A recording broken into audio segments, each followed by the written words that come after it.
Grace to you and peace from God our Father and from our Lord God, Jesus Christ. Our topic for the day we shall call Yahweh or Jesus Christ never teached monotheism, oneness, or Trinitarian theology. John 5:23, Deuteronomy 6:4. Apat na katuruan ng inyong church or religion ang ating tatalakayin to prove to you na hindi nga ninyo kilala si Yahweh o si Kristo Jesus.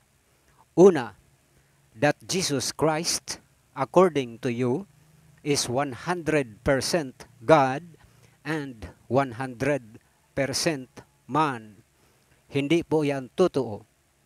For literally or technically, it meant makasalanang Diyos. That can never be. For biblically speaking, God is sinless while man is sinful. Pangalawa, ang inyong ex nihilo doctrine that God created something from nothing is an unwarranted statement, a gross negligence and gross illiteracy sa salita ng Diyos. For John 1:3 states that without Jesus Christ was not anything made that was made, meaning that even the tiniest of an organism or microbe carries with it a DNA of Jesus Christ, and take away the DNA of Jesus Christ in all of creation, and certainly a domino effect will take place. That is, the entire creation will cease to exist. Albeit, ginusto ng Diyos na ang old creation ay tupukin sa apoy sapagkat ito'y nadumihan na ng kasalanan. Hence, comes the necessity to create a new heaven and a new earth. But to everyone na kumilala sa pagka-Diyos ng Ama at ni Kristo Jesus, minarapat ng Diyos to recreate them as new creatures. 2 Corinthians 5:17. Ngunit para kay Satanas at sa lahat ng kanyang mga demonyo at sa lahat na ayaw kumilala sa mag-amang Diyos sapagkat sa ganang kanila ay isa lang talaga ang Diyos na siya ring Ama at siya ring Anak at siya ring Espiritu. At maski alam na nila na ang sinasamba nilang isang Diyos ay si Lucifer nga na siyang tinutukoy sa Isaiah 14:12-15, pero nagkahiyaan na Kaya paninindigan na lang. Kung sa Bisaya pa, puslan mang nabasa na, di maligo na lang. Sa Tagalog pa, paninindigan na natin ito kaysa sa mapahiya pa.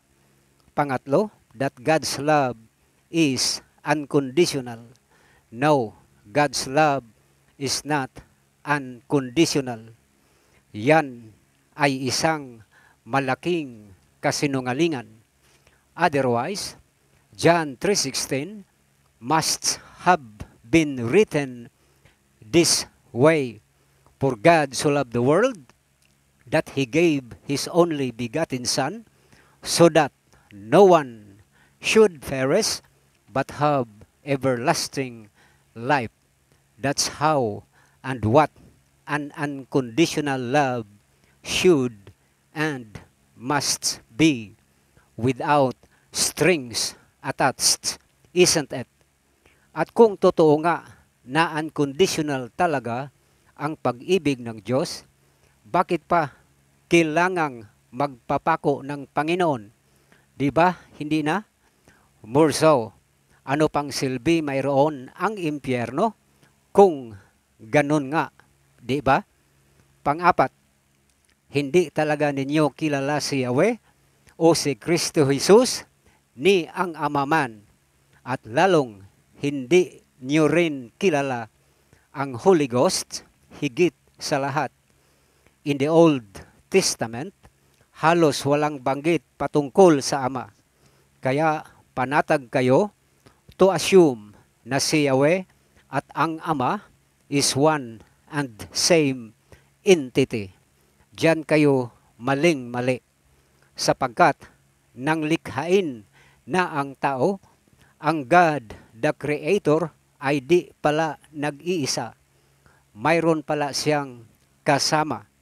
And we all knew that a little later, God, the Creator, had introduced Himself as Yahweh, the God of the Old Testament.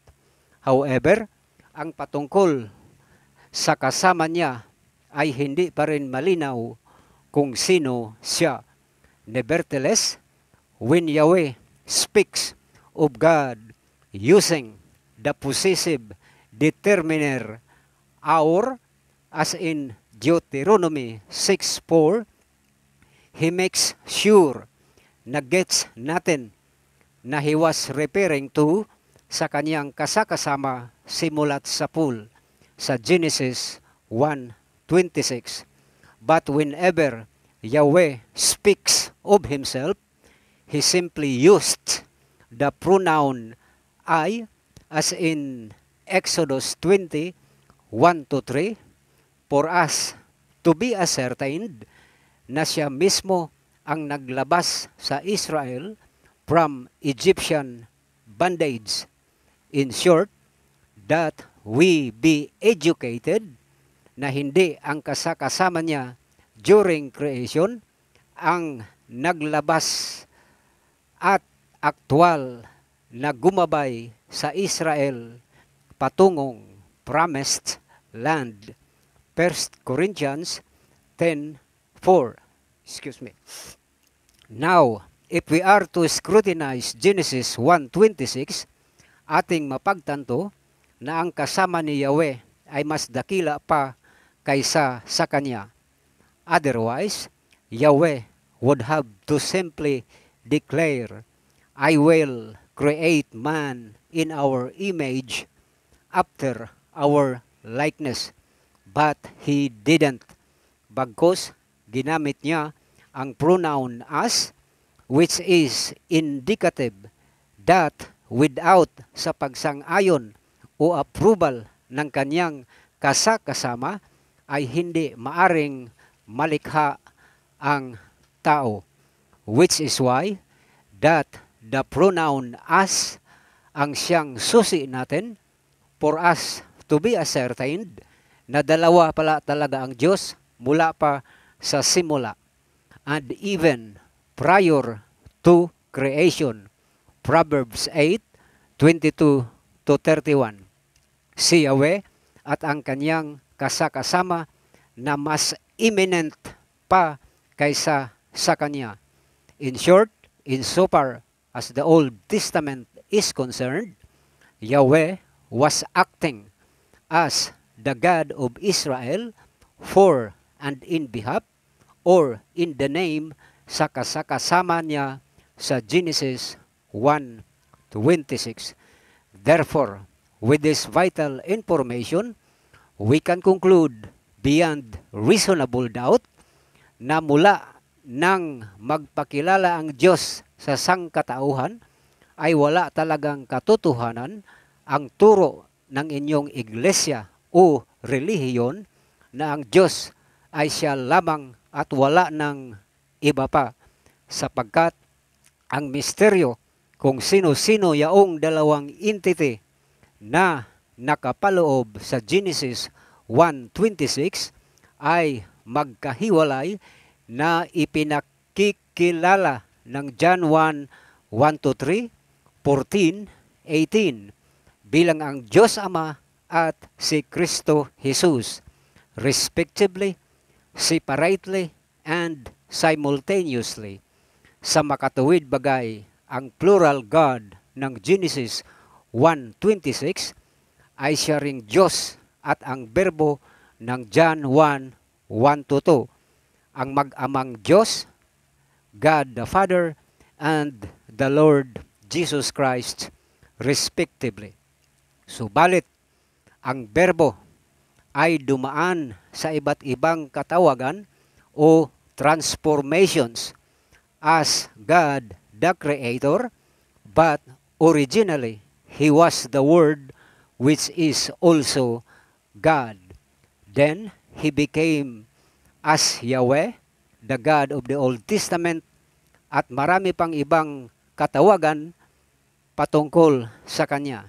And lastly, hinubad ni Yahweh ang Kanyang pagka-Diyos, Philippians 2:5-11, at nagkatawang tao kay Kristo Jesus, John 1:14. Albeit ang Diyos na kasakasama ng berbo ay sa New Testament lamang officially ipinakikilala bilang ang Diyos Ama, John 1:18, Matthew 3:17, 17:5, John 12:28. Therefore, si Yahweh ay hindi ang Diyos Ama, bagkus si Jesus Christ was the former Yahweh, the God of the Old Testament. Kaya noon pa man, ipinahayag na sa sangkatauhan na tunay ngang higit na mas dakila talaga ang Ama kaysa sa Anak. John 14:28. Hence, above Yahweh or Jesus Christ is God the Father. Albeit, when Jesus Christ was resurrected, the Father restored His Godship, John 6:62, but no longer as Yahweh, but as the Lord Jesus Christ, a God which is distinct from God the Father. Romans 1:7. At dahil properly guided nga ang mga apostol ng Holy Ghost, John 16:7-15, from Acts to Revelation, ay kanilang binigyang diin na dalawa nga talaga ang Diyos, ang Ama at ang Anak, which is distinct from each other, but simultaneously and respectively and jointly sharing one and same Godship. 1 Corinthians 15:27-28, Revelation 5:1-14. Ganun pa man, religions and Christendom are firm in their unscriptural and unbiblical stand na isa lang talaga ang Diyos, na siya ring Ama, na siya ring Anak, at siya ring Espiritu. Kaya ngayon pa lang, be it known to you all na dahil hindi ninyo kilala ang Ama at ang Anak, it definitely follows na hindi rin ninyo kilala ang Holy Ghost higit sa lahat. In effect, the all-knowing Lord Jesus Christ will likewise vehemently disavow you all, at mapapahiya lang kayo ng lubusan. Matthew 7:21-23.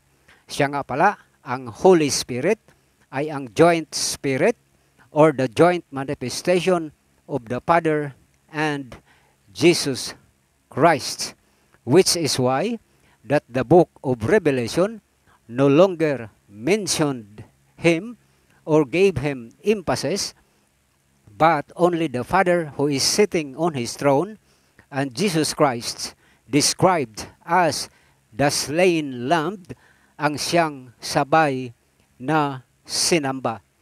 Minsan pa, Jesus Christ simply defined eternal life as the knowledge or the acceptance that there are two gods, the Father and Jesus Christ. John 17:3. At ang sumubra o kumulang sa panuntunan na itinakda ng John 17:3 forfeits himself, herself of eternal life. Compare Revelation 22:18-19.